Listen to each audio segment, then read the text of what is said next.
All right. I would like to welcome the electric Miss Diane Gibbs. Welcome, Hello, Diane. hello, Brandy. Thanks for having me here. So Super excited.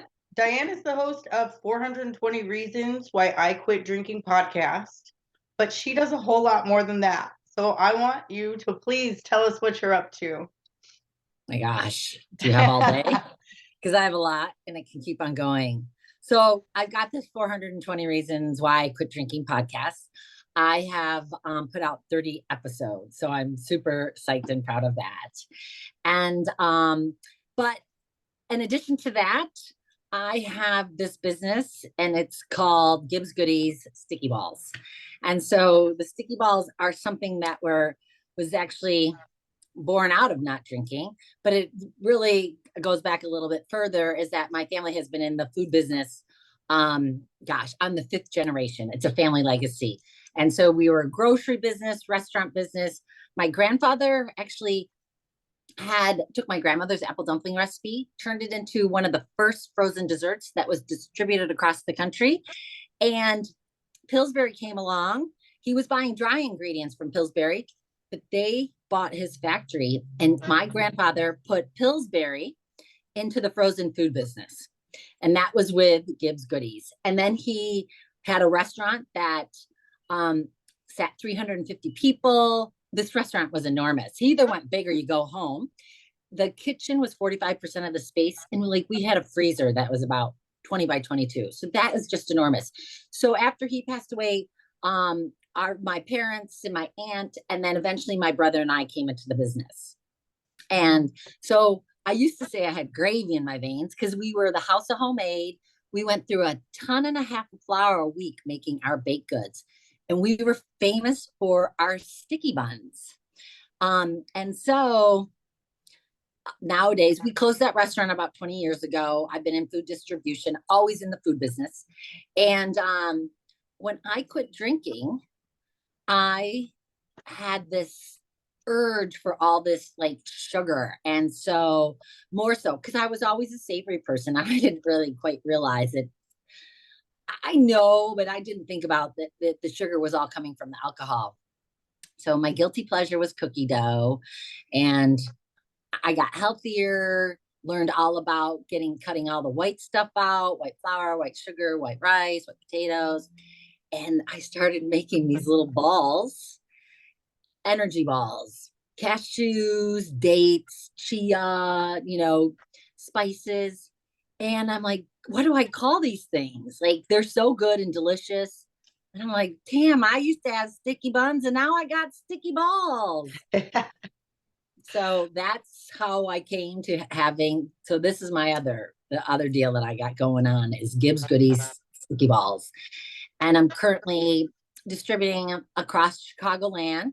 I'm knocking on lots of doors because I know everybody wants to get their hands sticky on my balls. I just have to get them out there. And I'm in the process of setting up a Shopify like website, and so I can distribute them across the country.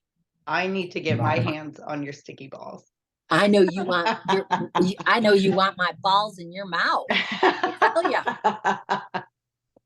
I actually was at an event last night and I gave one to this dude and he put it in his hand and I go, I know you want my ball in your mouth. And he just stopped and like couldn't even put it in his mouth because he's got this girl talking about my balls in his mouth and he's never had anybody say that before. He couldn't believe it. And he won't forget it either. And he's like, damn, that was good. So you mentioned that you came onto this idea when you quit drinking. So I definitely want to talk about that. Yeah.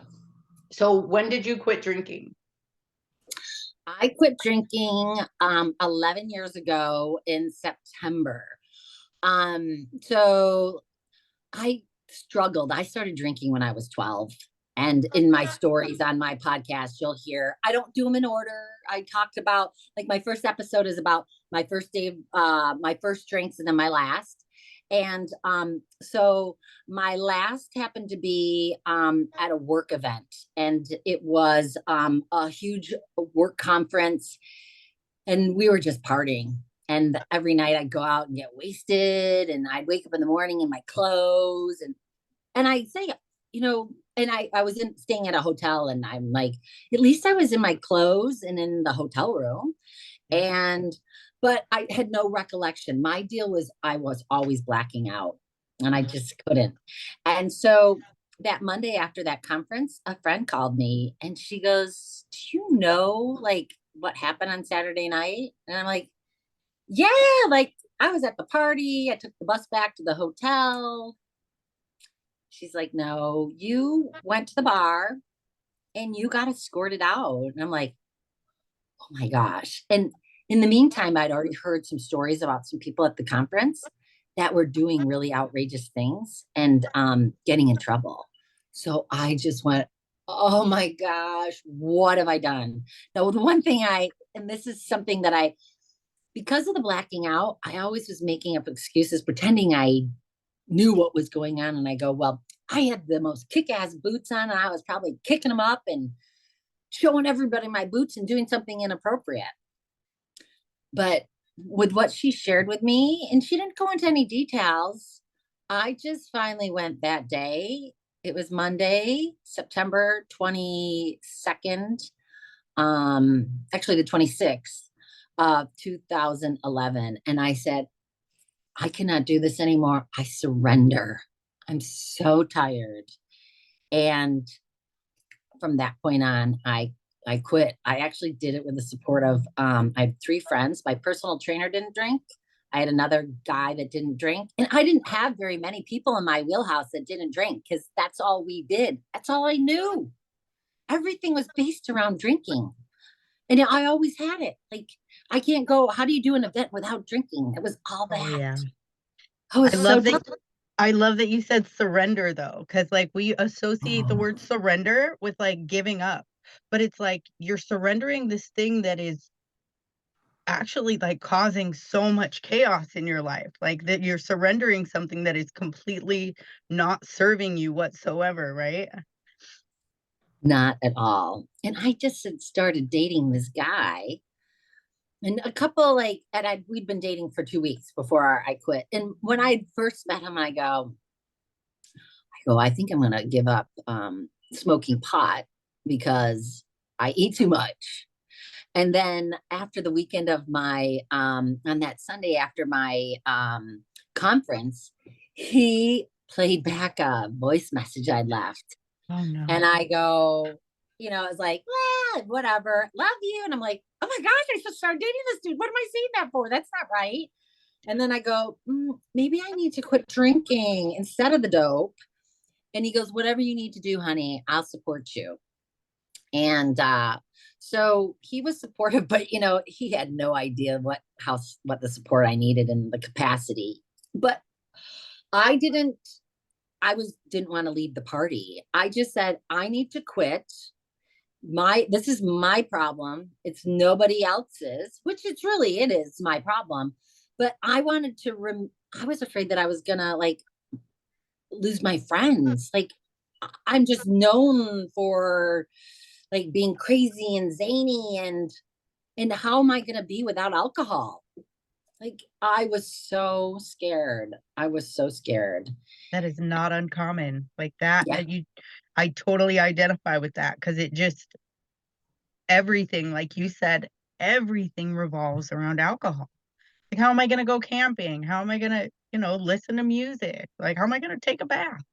Like, I didn't do anything without a drink.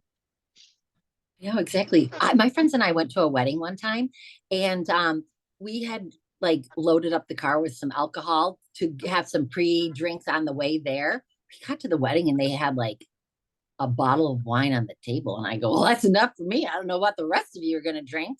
And then Hmm. they had a keg, and that was like it. And they didn't even have it tapped. And they didn't have, and we're like, "Well, we're just gonna go to our car because we already have all the alcohol with us. We had the party on us. We Yes. weren't gonna leave home without it." Not going to show up unprepared. Oh, never, Yeah. never, never, never. And yeah, so it certainly was that year of my first year of not drinking was really of course it was a huge challenge because on top of dating this new guy. He was late to show up to things. So that made it tough. And I made sure that I figured out other avenues. Like during my time that I would drink, I started going to the gym. I actually was already going to the gym, but I just made it more of a habit and habitual at those times. But he was late. And so normally, like, if he was going to be late, I'd go to the bar and drink and wait. Couldn't do that. And so I learned a lot about patience and control and yeah, and I was still like smoking pot. I mean, said that I did that, and we were doing some other drugs at the time, and that was kind of interesting because people are like, well, we do that when we drink, and I'm like, well, I'm not drinking, but I'm still doing that. But like I said, I didn't want to leave the party. It was really tough. And I remember being at the bar one time and I had a friend. He's like, hey, you are actually really fun without drinking. And I'm like, oh, thank you, Lord Jesus. Like, because it's just what I identified with for so long. Yep, absolutely. So long. And I still remained in the bars. I mean, up until like my local, I worked all over. I was in the food distribution. So I'd go to the restaurants and the bars. Those guys were my customers. So my office was at my local bar and my best friend was the bartender. So I'd work up until 5 and that drink was right there and ready for me to go. And now I had to change that. And I still would go into the bar, but I'd try to figure it. I didn't stay as long. And then eventually just kept on getting shorter and shorter, how that kind of, and then my bar closed. So then I'm like, I didn't have, I didn't have that same environment. And that was like, walking into Cheers. So that was, I was sad that it closed. I mean, just because of everybody I known, but it was a really good thing for me. So when you did go into the bar, did you go in with a plan? Like, did you ever have like cravings? Was there ever moments of like doubt to where you were like, I can start over tomorrow? Or like, was it once you made up your mind, you were able to stick to that? Once I made up my mind, I was able to stick to that. That's wonderful. Alcohol was killing me. It was ruining me. I was a disaster. I mean, I was fun, but it was so, I needed to surrender so long ago. I tried so many times. I mean, how many times are you leaning over the toilet, vomiting, going, God, I'll never drink again if you could just get this to stop. And then for me, it'd be like 5, 6 o'clock and I'm done vomiting. And then it's like, sweet, back out on the town for the night. Yep. Yeah, there was always that bargaining. How was I going to bargain? What was I going to do? And so going to a bar, I could get like a soda water and with a lime. And so pretending that you were drinking. But also when the harder part was going, hanging out with friends at the houses. Yeah. And so I would make sure I would bring, like, I'm all into bubbly waters and flavored bubbly waters. And so I would have a plethora of that. And then I'd find out that they're using it as my as the mix. And which is totally, I mean, logical, because I'm like, oh, this would be really good with alcohol. But I'm like, I had to start hiding it because I'm like, this is what I'm drinking. You guys have plenty of options to put with that alcohol. And this is all I've got right here. So, and because I also had become a health coach. And so I wasn't putting like diet pop in me or, any pop or soda. And so I knew what was clean and what I needed in it for me. And going to friends' houses. And then a lot of times, like my friends would have parties and go, oh, we're going to have appetizers. And I'm like, oh, can we please have a meal? Because they don't want to eat when they drink, Right. I didn't want to either. But that was like when I was trying to quit, I'm like, oh, I didn't eat. That's why I got so wasted. So I need to eat. But you got so wasted because you drank all the things. Well, how about, okay, so I had the case of the can't stops. What about you? Could you stop drinking? Um, no, no. There was a time where I was more of a, like through my 20s, I would do shots at work, but it's totally different when you're on your feet and you're moving around. And, if I did 10 shots in 8 hours or, 10 shots in 2 hours, like sitting on my butt, I'd fall over. But like standing up and, running around the bar, I could be totally fine and just be a little light on my feet. But like I did fitness competitions, like I trained for half marathons. I was able to stop for like 6 weeks here, 6 weeks there. So what I found with my alcoholism, that it's not how long I can go without it. It's what I do when I get a hold of it. Because once I drink, we're going until I pass out or black out. Because for years, I was lights are on and nobody's home. Yes. Like I would tell my best friend Candy, I would be like, "Oh, Candy, I really want to go check out that restaurant." And she's like, "Bitch, I took you there yesterday. Like you were just there." And I would have no recollection, like, but I would be awake and it's not like I was stumbling and slurring and falling, but I just wasn't there anymore. Oh my gosh, It that got to that reminds point, yeah, in my mid 30s. that reminds me. I went out for dinner with friends. We ordered, maybe we even ate. I went and threw up and I came back to the table. I very, very vaguely remember this. And I came back and I'm like, when are we ordering? And they're like, Yeah. we've eaten. What is wrong with you? Yep, Like, and that was just the norm. and you know what? Your friends don't always. I had a couple that would say stuff to me, and I had a friend that was like, "Hey, girl, when you're doing blow, you really are a fucking disaster." And I'm like, "You're right." And I quit after that for a long time, and I appreciated that because, geez, Louise, like, I know you want to do it, but like for you just to go, listen, look where you're at, like I can't see anything because I'm blind drunk and I didn't know my point of no return. I had a friend who was my bartender friend. She was actually the only one that encouraged me to drink. I'm like, fuck you, bitch.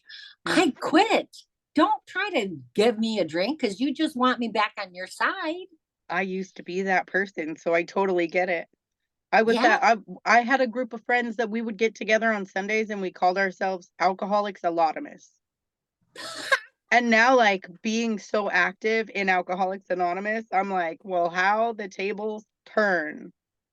Because, AA saved my life because I couldn't do it on my own. I couldn't put it down and just add healthy habits. Like I needed full-time like support. I needed rigid change. I needed to change the way I think and live and Yeah. yeah, but it was just yeah, I would really like when people say, "Oh, I'm on a break." I'd be like, "Come on, pussy."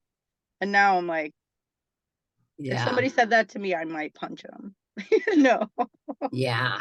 Exactly. And you know what? I was just like, my friend, no, but yeah, wow.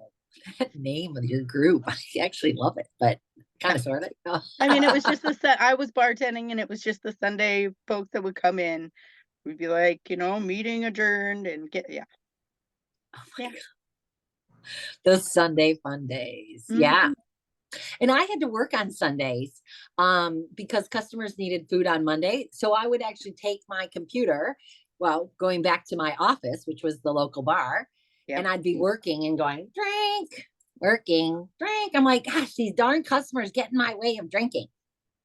Yeah, but I mean, isn't that like the beauty in your head then? Like that's the Oh, it beauty of was. being able to work remotely and work from your computer is that well, at least I can still have my cocktails and at least I can still have my beverage.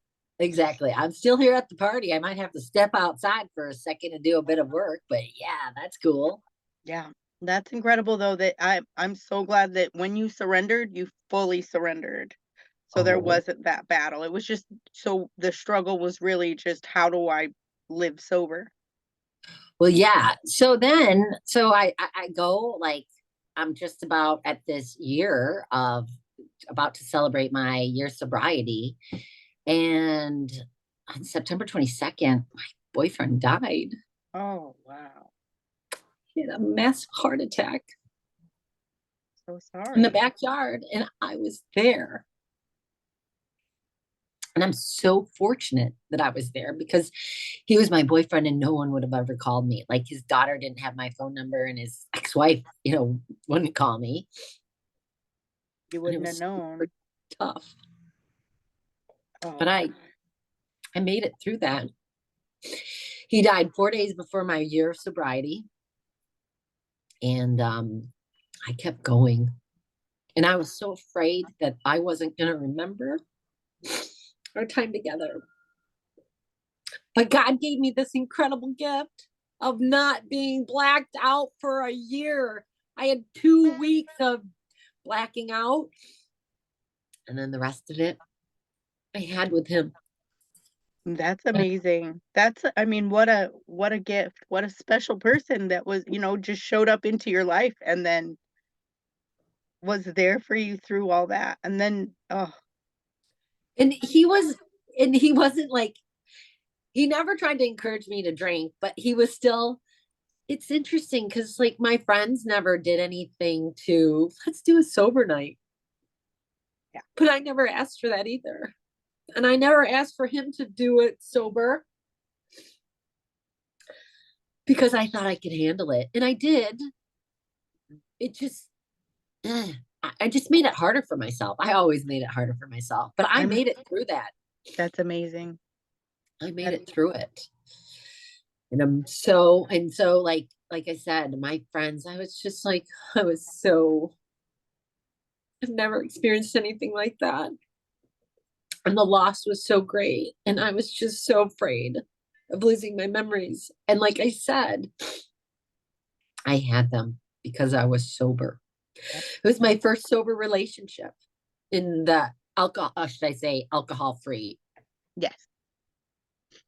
because the alcohol was definitely my huge demon. Pot, mm-mm. The other stuff, no. Actually, when I do the blow, man, I pass out. My friends are That's like, "Stop! You're wasting it because you just doesn't do anything for you." So yeah, that was, and then just like I'm just on it and I'm in it and I'm living this alcohol free life. My friends all still drink. hmm Um, and through the years, I have more friends that don't. And I'm so grateful not to drink. It's the best thing I could have ever done for myself.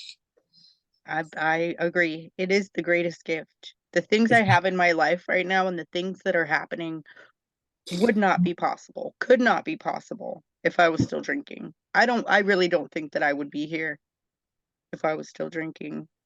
Yeah, And because I was that's amazing that you walked through that because so many people, I mean, that's a valid excuse. If there was ever an excuse of like, hey, you deserve this, but you knew that you deserved more. did well. The weird, crazy thing is that the night of his the wake, the night before the funeral, we were at the funeral home, and then his buddy lived next door to the funeral home, and he was having a party, and like my best friend, a bartender, she was wasted out of her ever living mind. She walks into the funeral home, and I'm like, oh, please get out of here. Like, you're such a, like, unfortunately, you're such an embarrassment. And I went over to that party and like, I felt this crazy euphoria of feeling like I was drunk myself. hmm And I'm like, what is this? And I'm like, is it Lou like partying through me? And it happened another time in December. I went out to his nephew's wedding with his daughter, and still participated, did something we were going to do. And the night of the wedding, and I'm like, I go, wow, I feel wasted. And I couldn't say that to his 14-year-old daughter because Yeah. wouldn't get it. But I'm like, said it to his mom, and I go, this is so weird. I feel like I'm drunk, and I'm like, I don't know if it's him partying through me, but I hadn't drank or anything like that. Yeah. And so that feeling came over me, knowing I still didn't want it. I didn't want it again, and I never want that. And that's incredible. You get to experience that Yes. without it. Oh, life without it is just, I mean, of course, life isn't easy, but man, I've seen lots of sunrises when I'm just waking up instead of still being awake, Oh all my night. gosh. Because I cringed at that. I hated seeing the sunrise because I'm like, this means I'm going to feel even shittier today. And now I love it. If I wake up at 5 and I see this incredible sunrise, it's God waking me up to the beauty of what is out there. And I live right on Lake Michigan in Chicago, and I have the most incredible view. And I appreciate it. And it's such a different capacity. And I actually haven't thought about it like that until we're talking right now. And that is incredible. Yeah, definitely.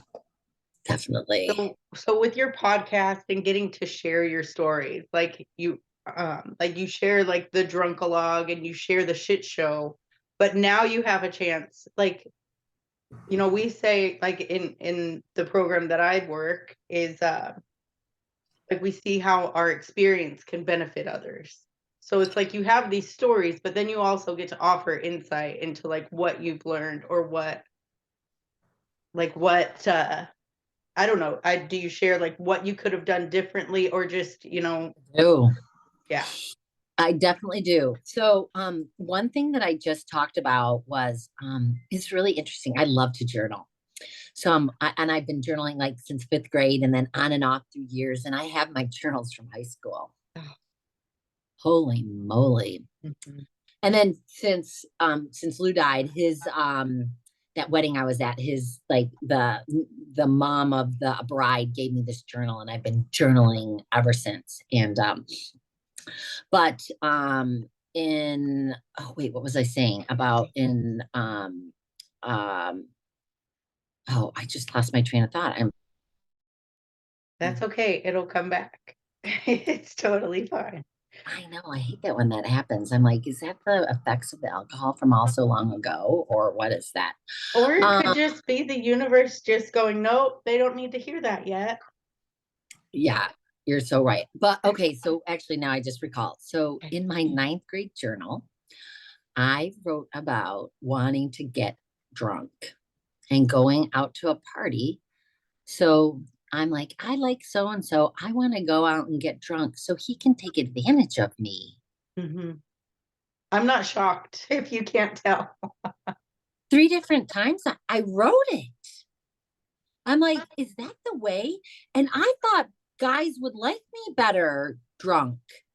And I went back and I'm like, geez, that was not attractive. And that's what I talk about in my podcast. Like, how did I think that that was like the way to go? I had no respect for myself. And it's just like the reflections now. Now, I used to think, and I still do, my stories are super entertaining. I mean, the things that happened, and it's just like, really? And I'm sure, we all have those, but I like have some really good ones. And now, and I, I, I have to say they were like a fun events, but I look at them in a different capacity and reflect on like, really, this was what was going on. Why did I do this? And really try to share ways to kind of step away from that and have people just do some reflections. Like the question is, tell me, what do you like about your drunk self? Write it down. Give me 5 things that you like about it. What are you cooler? Like, what is it? Because when I like my drunk self caused a lot of damage. So it's interesting. Can you really see anything really good about that? Now, the other thing I did through my podcast is that, and through my a wonderful coach, Kathy Heller, she prompted us to like start a Facebook group. She prompted us to like get something going. And I stepped out of my comfort zone and I put a 7-day sober curious challenge together. And so I had like 10 participants. I was so fortunate. And I even had some friends from high school and they were wonderful. Not my immediate group, but some other friends, and which was so great. And we just had a time to connect, which was fabulous. But I knew during that time, that 7 day sober curious, it wasn't just for alcohol, it was just being sober curious. So I actually quit smoking pot during that time. Yeah. And once again, I made a list of questions. What do you like about yourself when you're high? What does it do for you?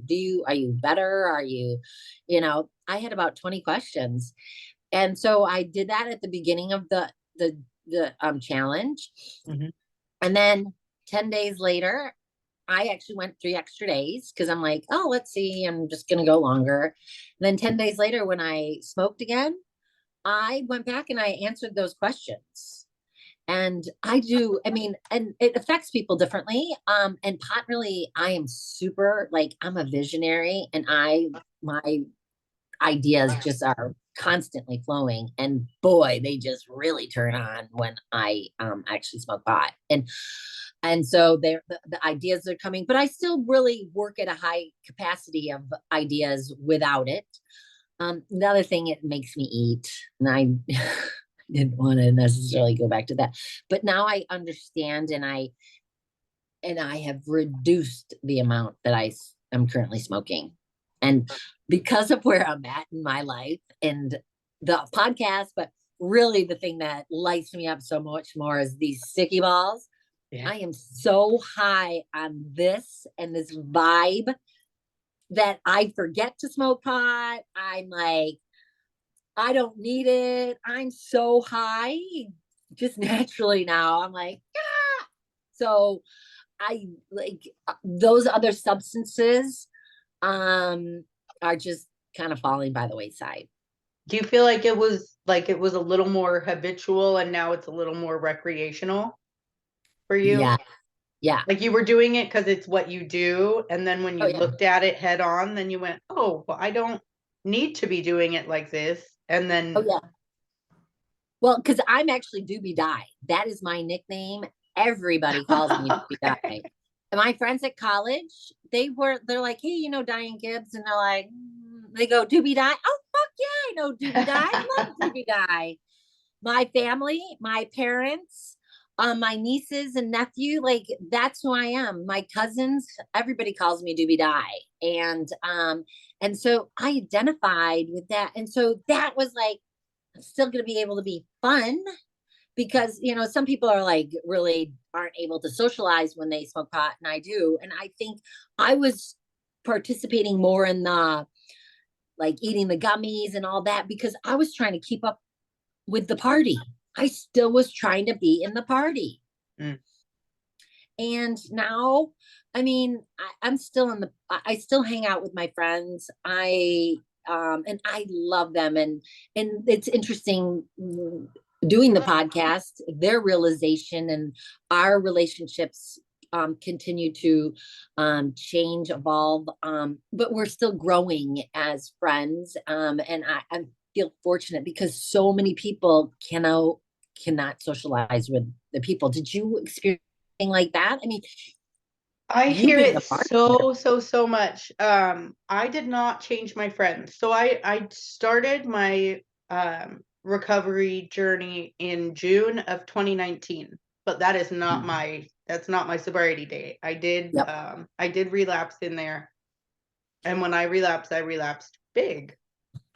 But when I started, I was still living in Las Vegas. And I didn't change like my friend group. I still went to the bar, like the dude who I, would, buy my Coke from and think, he was still there, and I had to look at it every day and just say no. And it was like, but I would still hang out. Like, I asked everyone, and you kind of touched on this. Um, I asked everyone, please don't change what you do. Like, it's my problem. And I don't want anyone walking on eggshells around me, and I don't want anyone changing because of me. But I also didn't change anything about me in that first year. And that led to me drinking again. Yeah. But this is like total abstinence, no weed, no Coke, no alcohol, no cough medicine. you know. So yeah, I didn't change anything about myself. Like I went to meetings and I did this and I did that, but I didn't really like I didn't go within. And so after moving to Washington during COVID, and moving in with an old friend and like rekindling a romance that had fizzled 20 years before for good reason. um I moved up there. I drank the day I got there. I got married 2 months later. I was separated 6 months later, and I was back in recovery like before the end of that 6 months. Just I was in a new state, and I was like, holy crap.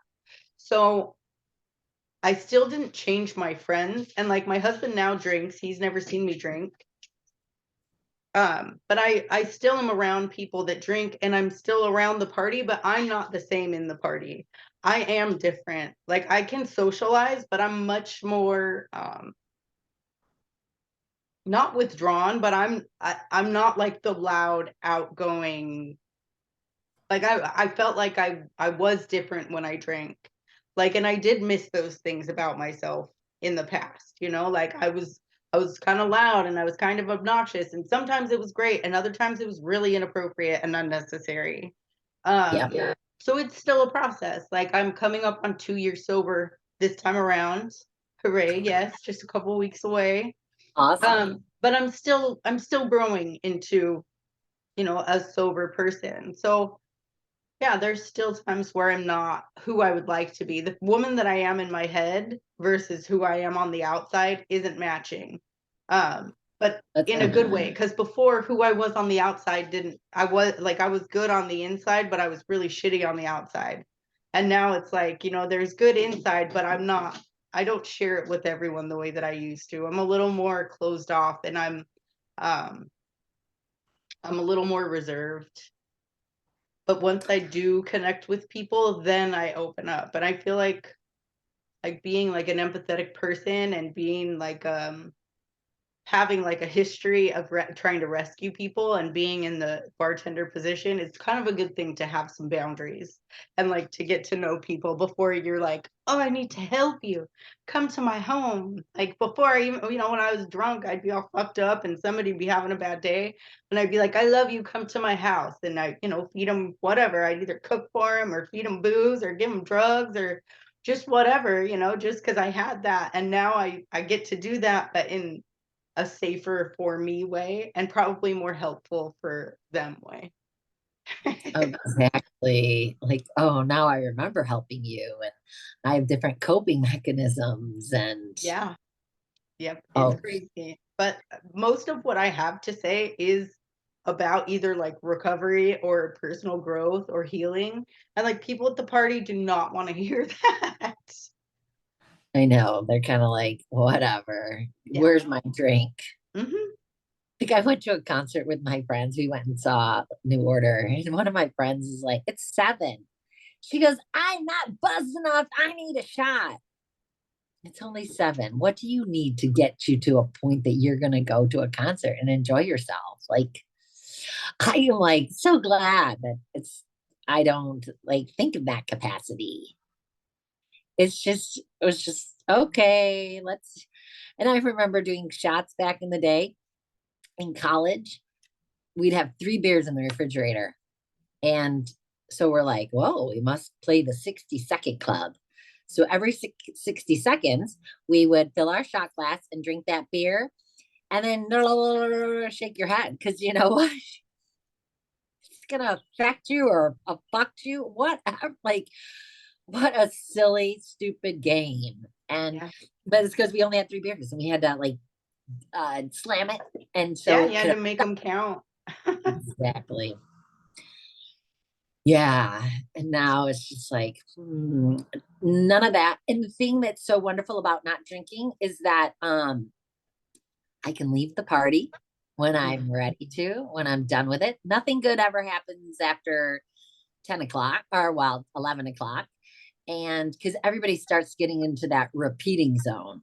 And Oh yeah. like, shut up. Like, I don't want to be mean, but I'm sick of the repeating, and like, you're an idiot. I love you, but you're an idiot. And so now I get to go home and I don't Yeah. have to worry about like, I get to drive home. I don't have to, because I was still driving when I was drinking. Yes. I do remember coming down in the morning into my garage and we had ballet guys and you know, always a different one in the morning than in the night. And I was clicking my car clicker to see where the car was to see if I'd even driven it home. Yes. Oh, same. I didn't have the valet, but definitely going down, and it was always a roll of the dice whether my car would be there, if it was in my spot. And if it wasn't, I would call my friend Doreen, was such a dear. She would come and pick me up and she would drive me from place to place of where I could have, would have maybe been so that I could find my car. Oh yeah. I just ran into a dude that I hadn't remembered, but I was at a bar and I asked him to help me find my car. So he was driving all around the area. Come to find out, I never had even driven to the Oh, bar. yeah. And then I'm like, thank you, God, for me not drinking anymore. I'm so grateful to have the monkey off my back. And it doesn't even I really don't think about uh alcohol in the same capacity. My thing recently, because I've been 11 years, is actually realizing, well, and it's the podcast that's pulled this all out, is realizing where I'm at with it and how I've been living in the party and where I'm still kind of caught up. Yeah. And so I think it took that like 7 day sober curious thing that I did for others, which was really for myself. Because there's so much time. You know, we sit here and we give advice, and like 90% of the time, it's just, you know, we need to listen to it and hear it because that's what we need.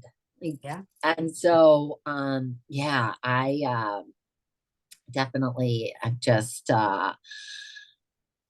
really just I continue to say I really practice a lot of gratitude in my journaling every day. It's just like gratefulness, and I am grateful to be um continuing my transformation with alcohol, and I've actually seen a difference in some of my friends as well. I had one friend that was like, let's not, don't mention my name and I don't want to be on your podcast. And I was like, oh gosh.